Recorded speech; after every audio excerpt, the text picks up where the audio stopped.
Just quickly before I start the review, you'll probably immediately notice that it's raining really heavily in the background there, and I think it's going to be raining for the next couple of days, and so I don't really have another opportunity to record this that isn't right now. So hopefully you can just put up with it. It is going to be kind of annoying, and it is going to make it really obvious every single time I cut the audio. So hopefully it just goes away into the background and you don't end up not noticing it. But apologies for that in advance.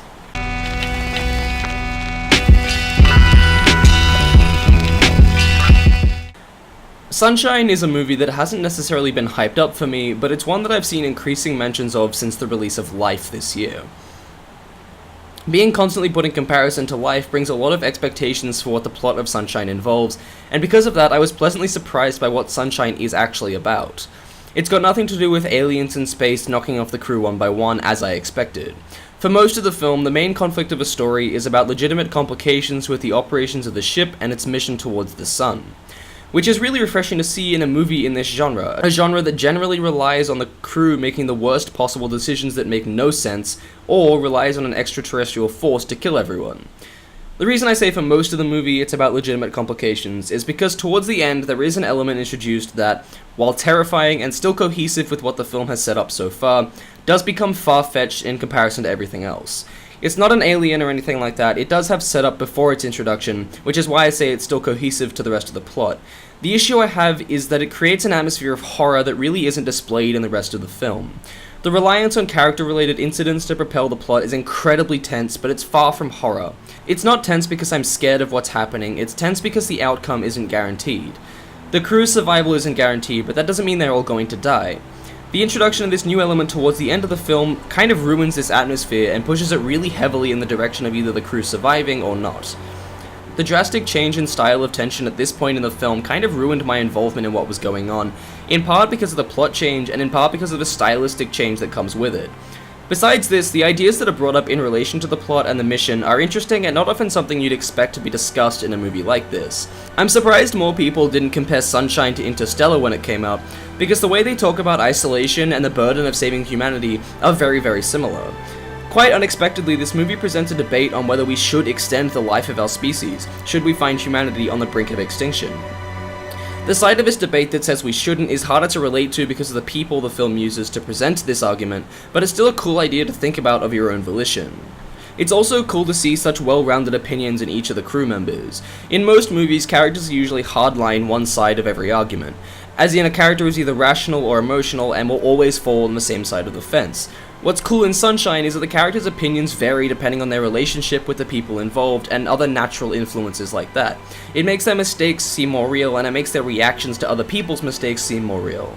There are characters that always fall on one side of the fence, like Chris Evans' Mace, but in that situation it works because Mace's character arc involves this idea of him falling on the same side of the fence. He starts the movie seeming like an overly logical dick, with no consideration for other people's feelings, but there is a point in the movie where this is tested, and it helps humanize his rationality above all persona. The same thing applies to the rest of the crew. For better or worse, each of their personalities and ideals are tested, which is part of what made the film so refreshing. As I said, the plot change for the third act comes with a stylistic change, and I'm going to be straight up, I hated it. It's sort of hard to explain without the context of the element that is introduced, but I'll try my best to describe it. The element that is introduced is something that needs to be obscured, I think for the purposes of achieving a lower age rating. While the rest of the film makes great use of blinding light to obscure certain objects, the stylistic change for the element that's introduced starts with the use of blinding light, and very quickly moves on to artificially obscuring it with editing changes like fragmented images, rapid cuts, and so forth. Which was not only really distracting, but it was irritating to watch.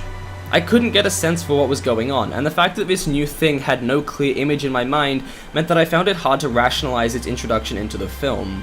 I could think of ways it could be possible for it to be in the film, but I wasn't able to confirm any of it. In fact, the lack of clarity in the depiction of this new element made it very difficult to see it as anything other than inappropriate and paranormal, even though the film makes it clear it wasn't either of those things. Up to this point, however, as I said, the film makes great use of its surroundings, aka the sun, to set the stage. The opening shot is my favorite from the film because of the way it gives context to the ship, the mission, and how incredulous it is that it could get as close to the sun as it has.